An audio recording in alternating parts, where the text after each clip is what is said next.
Ladies and gentlemen, good morning and welcome to Gachis Command TV, the Tourist Man Black Africa.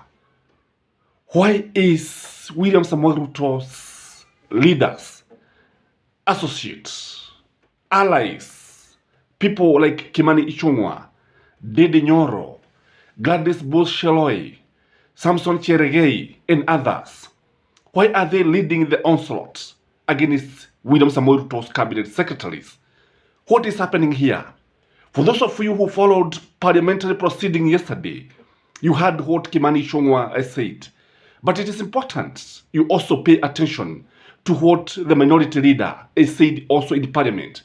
That is the only time that you'll be able to understand why there is serious war against William Samoei Ruto's cabinet. You remember William Samoei Ruto started himself this when he said that he has one of the most incompetent Baraza la Mawaziri, and he declared them as clueless, people who don't even understand what they're supposed to do.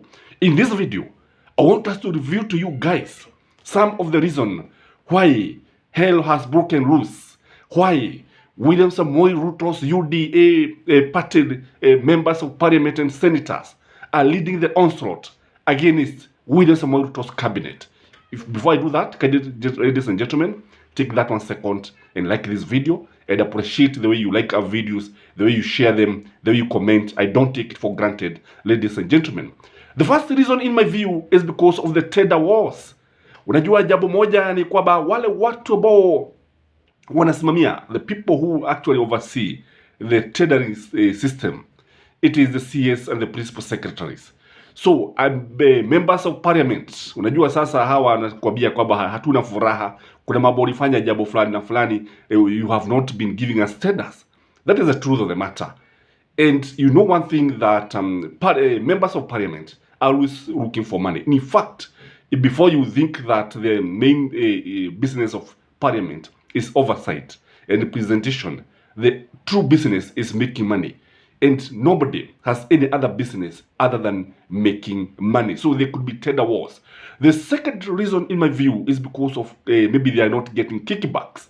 You know, I've said Kenya is hopelessly corrupt, and the members of parliament are hopelessly corrupt. The senators the same. Nobody is clean. That is the truth of the matter. And wakati ambapo they are supposed to get kickbacks from members of parliament and favors, they are not getting it. That could be the reason why you see them coming out. The third reason, in my view, could be because of the impending reshuffle. Maybe William Samoei Ruto want to make a cabinet reshuffle.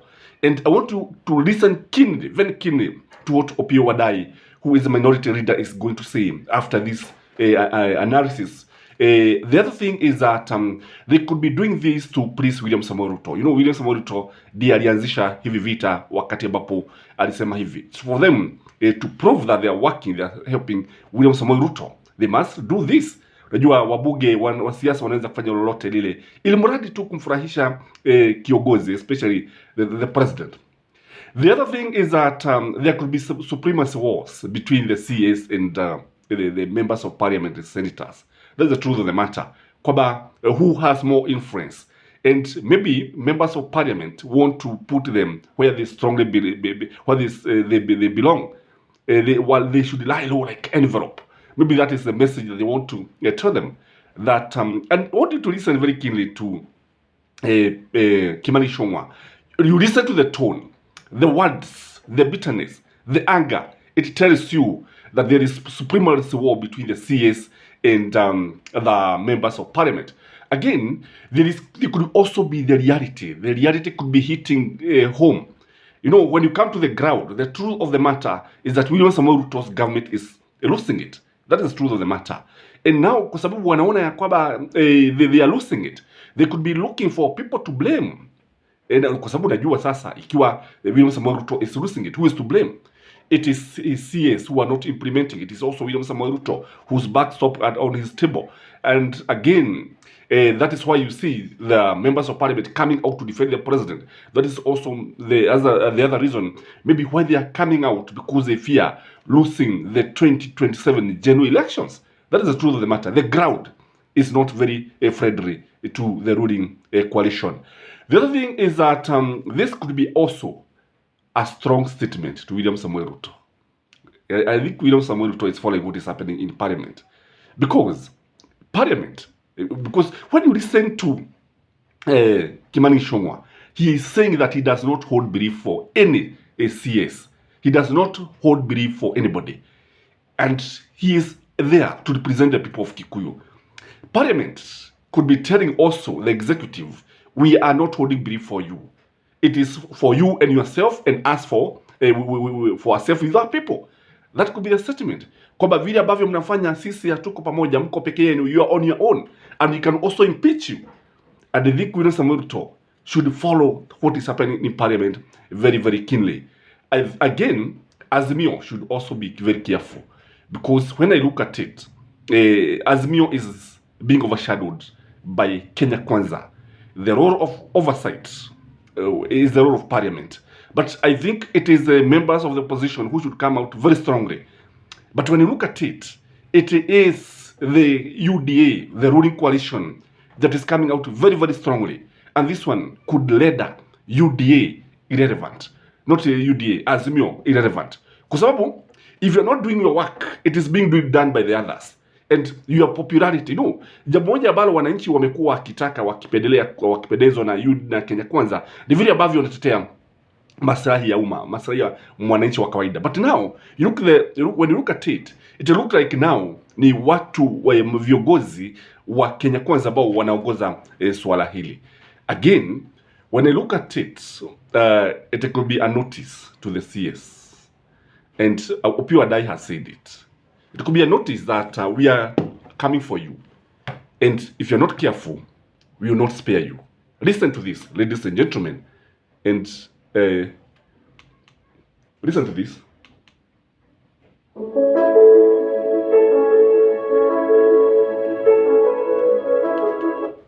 Out because I find it extremely condescending on the House. Extremely condescending.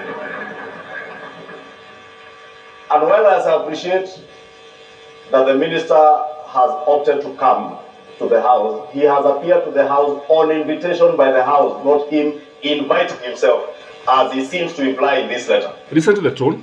2, Honorable Speaker, even before the minister answers the questions that are before him, we would want him to tell the House which is this hearsay that he alludes to. Supremacy was? 2, Honorable Speaker, or 3, the minister says is available for open, robust parliamentary oversight within the established official mechanisms, including through the relevant oversight committees of the House. In my reading and interpretation of that statement, it seems, Honorable Speaker, that the minister is alluding that he is okay to appear before the committees, relevant committees, but he has a problem with being oversighted by plenary. And it must be on record, Honorable Speaker, neither the leader of majority nor any member of parliament is here serving at the whim of any cabinet secretary.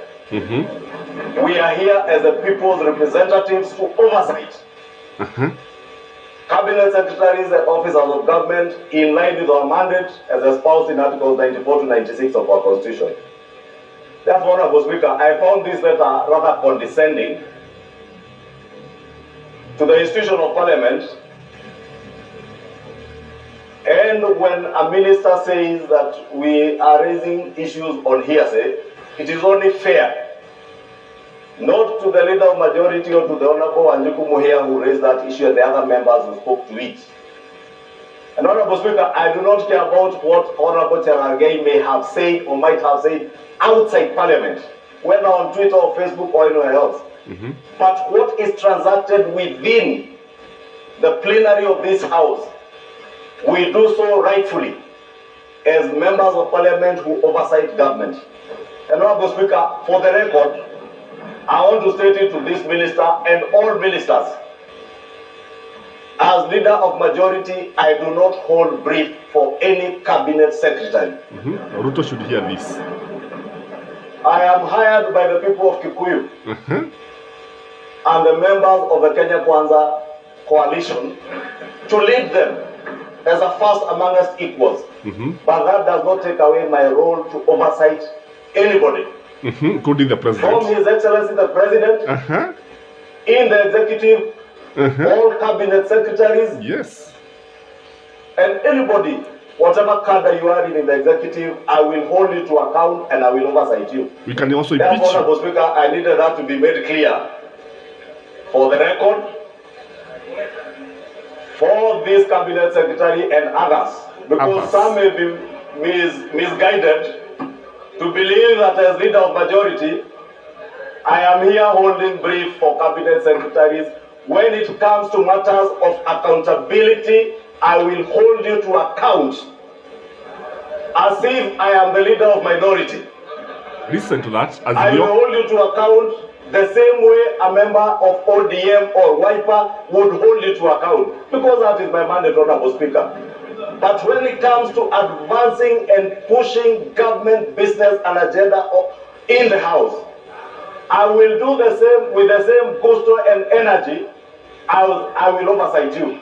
Therefore, Honorable Speaker, I wanted it to be clear that as much as I work for the Kenya Kwanza Alliance as the leader of majority and for the people of Kenya, that must never be misconstrued to mean that I will not hold any minister to account. The very reason the President moved the House to amend our standing orders is because none other than the President, who has hired cabinet secretaries, wants these cabinet secretaries to be accountable to the people through their elected representatives. Therefore, Honorable Speaker, allow me to now read the questions as they are on the order paper. In order to lead the 2 minutes, Honorable Ondai. Listen to Ondai. Thank you, Mr. Speaker. The Speaker, first and foremost, I have just come to learn of that letter 2 minutes ago. My Speaker, first and foremost, that letter should have been copied to me as the leader of minority. The Cabinet Secretary must be reminded that in this House, the order of after the Speaker and the leader of majority, it is the leader of minority. And anything transacted in this House belongs to the House, not to the coalition of majority or minority. That is one. Two, I want to advise the minister to be a good student of history. When you hear Honorable Kimani Chungwa, Honorable Senator Sirargei, Honorable Deputy Speaker, Gladys Boss speak in the manner they spoke, you should take notice. Because it reminds me of, I think, 1989, when a similar narrative started here by the late Honorable Mwenje against the then Vice President Josephat Njuguna Karanja. We all know what happened in the end. But on a more serious note, this House can choose to transact its business in the manner it deems. Ladies and gentlemen, you have listened. You have heard what Kimani Ichung'wah is implying. You have also heard at what Opiyo Wandayi is saying, that these people could be sent. That's the truth of the matter. And that is why I've also told you that Azimio need to be very careful, because when you listen to the zeal and the urgency from Kimani Ichung'wah and you compare to Opiyo Wandayi, you see that Kimani Ichung'wah is coming out strongly and more determined and more convincing. And between the two now, let me ask you, ladies and gentlemen, because I've told you, they have realized the ground is not favorable to them. Whom do you think that can easily get the support of the electorate? Who is fighting for the electorate? Hiyo naachia Azimio, mwenye macho habii tazama, But I also strongly believe that Azimio need to come out very boldly, because hatuoni watu ambao tu walikuwa wakitokeza kama akina Olego na wengine. And may you have a blessed day. Remember to like this video. This is Guys Comment TV, the tallest man in Black Africa. Bye bye.